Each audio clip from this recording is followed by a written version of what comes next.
Assalamualaikum warahmatullahi wabarakatuh.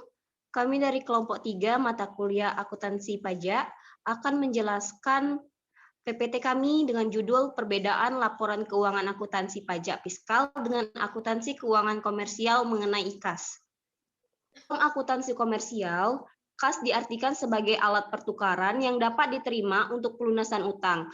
Dapat diterimanya sebagai setoran di bank untuk dapat digolongkan sebagai kas, pada umumnya digunakan pembatasan, diterima sebagai setoran oleh bank sebesar nilai nominalnya, sehingga apabila tidak diterima sebagai setoran oleh bank sebesar nilai nominalnya, maka tidak dapat dikategorikan sebagai kas. Next. Kas sendiri merupakan alat pembayaran yang siap dan bebas dipergunakan. Maka kegiatan entitas kas adalah aset yang sangat liquid, mudah dipindahkan dan disalahgunakan.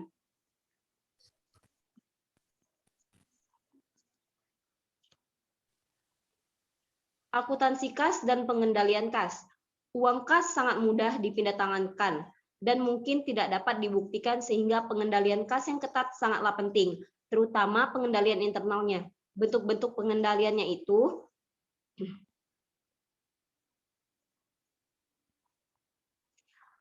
untuk penerimaan uang. Harus ditunjukkan dengan jelas fungsi-fungsi dalam penerimaan kas dan setiap penerimaan kas harus segera dicatat dan disetorkan ke bank. 2. Diadakan pemisahan fungsi antara pengurusan kas dan fungsi pencatatan kas. 3. Diadakan pengawasan yang ketat terhadap fungsi penerimaan dan pengeluaran kas. 4. Dibuat laporan kas untuk setiap hari sebagai pertanggungjawaban kas. Oke, next. Untuk pengeluaran kas, pengeluaran harus menggunakan cek, kecuali yang jumlahnya kecil atau kas kecil. 2. Dibentuk kas kecil. 3. Diadakan pemisahan antara pihak yang mengumpulkan bukti pengeluaran, yang menulis cek dan yang menandatangani cek, serta yang mencatat pengeluaran kas. 4. Pemeriksaan internal pada jangka waktu tidak tentu. 5. Dibuat laporan kas harian sebagai pertanggungjawaban.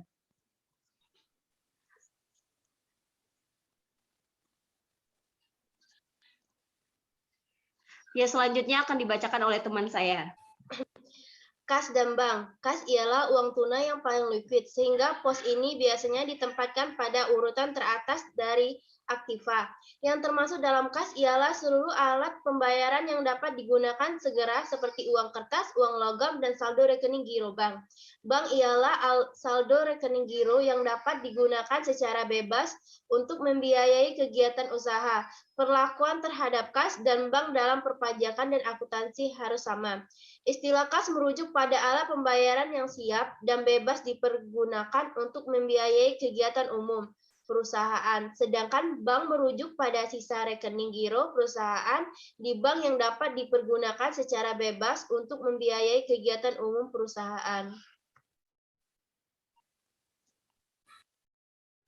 Pengelolaan dan sistem pencatatan kas kecil. Impress method atau tetap pada metode sistem impress jumlah pada akun kas kecil secara tetap yaitu sebesar cek yang diserahkan kepada kasir kecil untuk membentuk dana kas kecil selalu menggunakan cek ke bank yang digunakan untuk membayar pengeluaran kecil dan setiap melakukan pembayaran kasir kas membuat bukti pengeluaran.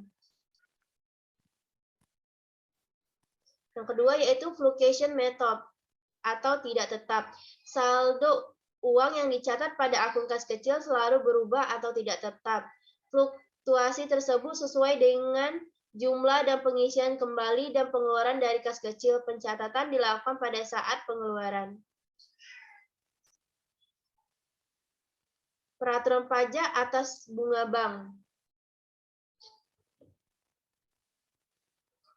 Dasar hukum. 1. PP nomor 13 tahun 2000, 2. KMK nomor 51 atau garis miring KMK 04 garis miring 2001 mengatur bahwa penghasilan dalam bentuk bunga yang yang didapat dari deposito atau tabungan diskonto SBI dan jasa giro dikenakan PPh pasal 4 ayat 2 UU PPh. Pengenaan pajak tersebut 1. 20% PB bersifat final apabila wajib pajak OP atau badan. 2. 20% PB atau tarif P3B sifat final apabila wajib pajak luar negeri. 3. Dipotong langsung oleh bank dan oleh bank disetor ke kas negara menggunakan SPP dan melapor dengan SPT masa PPh pasal 4 ayat 2. Pengecualian pemotongan pajak yaitu 1. Bunga dari deposito dan tabungan serta diskonto SBI sepanjang jumlah deposito dan tabungan tidak melebihi 7.500.000. 2. Bunga dari diskonto yang diterima bank yang didirikan di Indonesia atau cabang bank luar negeri di Indonesia. 3. Bunga deposito dan tabungan serta diskonto SBI yang diterima atau diperoleh dana pensiun. 4. Tabungan pada bank yang ditunjuk pemerintah dalam rangka pemilikan rumah sederhana dan sangat sederhana untuk digunakan sendiri. Akuntansi pajak untuk bunga bank.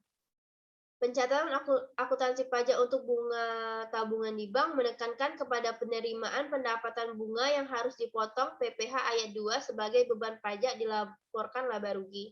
Contoh, tanggal 31 Desember 2008, PT Mandiri Jaya mendapat bunga tabungan sebesar 18 juta. Yang pertama yaitu dengan metode bruto atau gross method. Tanggal 31 Desember 2008, keterangan bank atau kas pada PPh dan PPh pasal 4 ayat 2 pada pendapatan bunga 18 juta. PPh pasal 4 ayat 2 diperlakukan sebagai beban dan termasuk dalam beban operasional atau beban umum dan administrasi. Yang kedua yaitu metode neto atau net method. Tanggal 31 Desember 2008, bank atau kas 14.400.000 pada pendapatan bunga 14.400.000. Pelaporan pendapatan bunga secara fiskal disajikan pada jumlah neto pendapatan bunga yang diterima, yaitu pendapatan bunga dikurangi PPh pasal 4 ayat 2 atas bunga sebesar 14.400.000. Karena sifatnya objek PPh dikenakan final, maka pada saat menyusun LK fiskal menghasilkan bunga deposito harus dikoreksi negatif.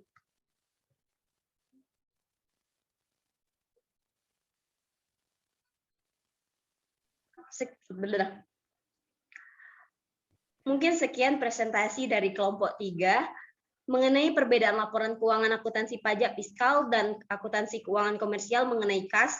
Sekian dari kami. Saya akhiri. Wassalamualaikum warahmatullahi wabarakatuh. Terima kasih.